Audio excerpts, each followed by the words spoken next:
Au niveau de la mise en scène, il y a les deux réflexions qui sont là. C'est-à-dire il y a une première réflexion au niveau de l'écriture, parce que l'écriture c'est avant, pendant et après.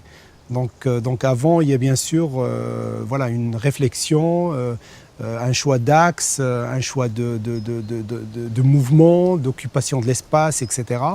Et après, bien sûr, il y a un travail d'atelier avec les comédiens pour les mettre dans leur personnage, leur vécu, construire leur histoire.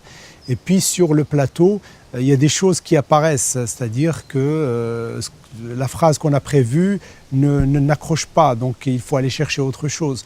Et donc il y a cette liberté-là que je donne aussi, c'est-à-dire que parfois c'est la caméra qui s'adapte aux comédiens, parfois les comédiens s'adaptent à la caméra. Jamais je leur trace par terre, je leur dis voilà, tu te mets là, tu bouges là, etc. Ce n'est pas des robots, donc je m'adapte à ça. Et puis il y a ce côté documentariste qui joue, qui est très important, c'est justement la liberté de mouvement, d'expression, sans presque couper les personnages, les laisser. Et s'ils me proposent des choses qui m'intéressent, à ce moment-là, je prends, sinon je coupe et je corrige.